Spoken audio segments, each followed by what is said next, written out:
Hello and welcome to the Dinosaw for week 18, another 7 curious, interesting things I saw last week. So as ever, let's crack on. The first one is the very grandly entitled The Declaration for the Future of the Internet.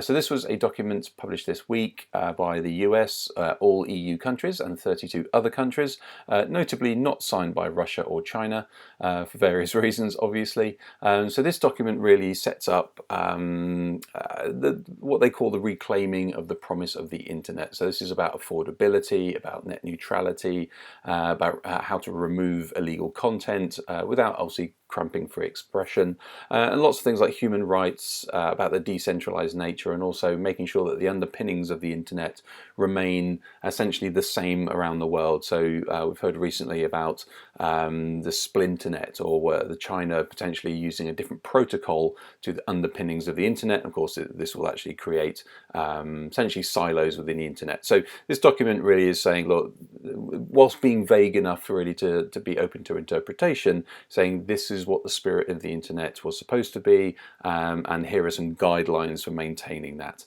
So there you go. Give that a read. It's a jolly good read. It's only 2 1/3 pages. Now, a little bit of a tip next time: if you're going to do this, just increase the font size and make it a full 3 pages. There you go. Amazon Fire, the Cube, is the first streaming device to allow streaming directly to hearing aids.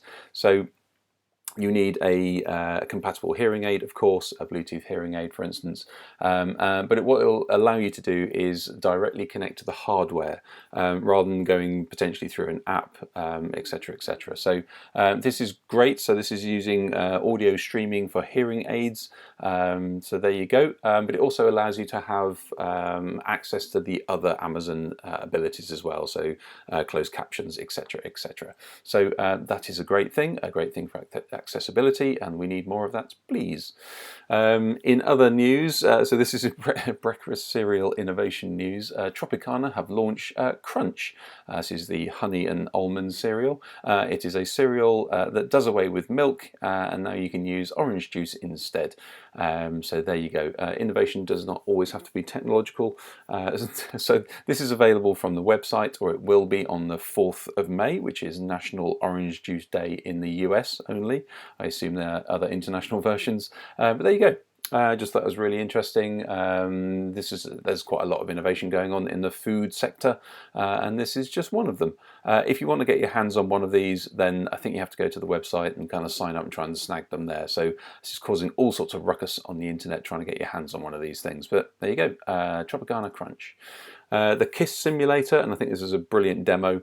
So you can notice all those little ultrasonic devices, and this is a demo of going through a spidery woods, and as the spiders then creep along your face, you can see the reaction of the subject here in the little corner. So what this is using, I don't know how many, let's say 100 little ultrasonic devices, and what they are tiny little speakers, and they can project inaudible sound, but those inaudible sounds come with a little sound wave, and that sound wave can be detected on the lips. So you can use that array of ultrasonic sensors or emitters to create ripples and movement in those sound waves as well. So you essentially feel it on your skin.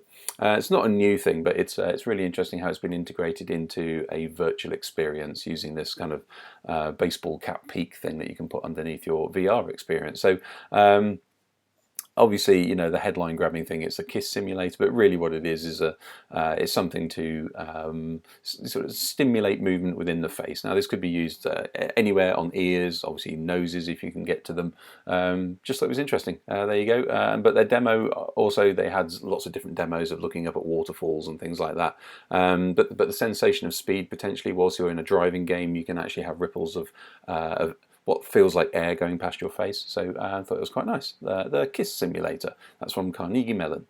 This is actually from a university in Tokyo, and what you're seeing here, you can probably just about see those. Those are phone screens. You can see sort of the thumbs and fingers of the users going across the phone screen. So what's actually happening here is they're using the selfie camera. The selfie camera is looking at the reflection of the phone screen in the user's eyes, and what they can then detect, for instance, are the orientation of the user's hands. So for instance, if you're a two-thumb typer and it knows that, it can give you a certain keyboard. If you then swap to one hand, it can detect that just in the little highlight in your eyes. It can then, for instance, swap to a keyboard that is more useful for you.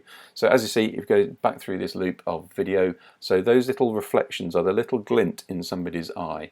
So there you go. So if you're an interface designer or potentially a hacker, then this might be quite useful for you. There you go. One-way superconductors, I'll try and get my way through this without making a complete lash of it, but essentially a material that is superconducting has no resistance. Now, if you have no resistance, that makes it supremely efficient in terms of electricity, but also it can be very powerful as well. And also very fast. So if you're trying to send electrons down these cables, for instance, that have no resistance, then they can just whiz through without any resistance, quite frankly, because that's basically where the lack of resistance come from. They are superconductors. So a research, where is this, in the Netherlands, has shown that they've now created a material that can be sandwiched between two other superconductors to create a diode. So this is a one-way gate. Now this is really, really important for things like computing. So previously you can have a superconducting material that superconducts, but it's very hard to do what a transistor does, i.e. can send it one way or the other, i.e. can make a 1 or a 0 happen in a superconducting state.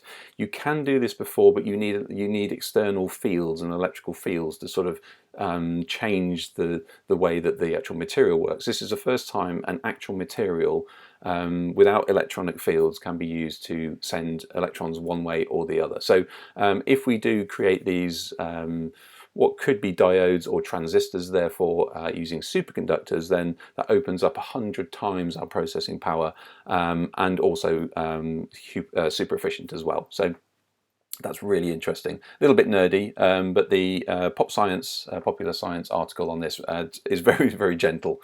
So definitely read that if you can. And finally, there's a really good, it's a deep piece of research, which is, where do memes come from? Now, lots of people have tried to figure out where memes originated. Are they on the fringes of the internet? Are they sort of small discussion groups where very niche interests happen and they become centralized through many interactions? Or do they happen in one place and that's why everybody knows about them, and then eventually they trickle their way to the edges? Now it turns out it's a little bit of both, as you'd expect. However, what this research did is it uses computer vision to look at the memes, find where they are, find out where else they appear just through essentially image recognition, and then it keeps going through the links of all those to find older and older and older posts in it until it finds a page where there's essentially a unique image on there that has no other links to anything else. So they tracked all the images back, and it turns out most of them come from Reddit, which is probably not a surprise, but there you go. So if you are trying to originate a meme, then the best place to hang about is Reddit. Obviously TikTok and all those sorts of things will help spread them, but some of the fringe communities essentially also help, but Reddit is the place. There you go. Very interesting. Hopefully that was useful. Hopefully it was interesting. If it is, give us a thumbs up, give us a like, and I'll see you next week.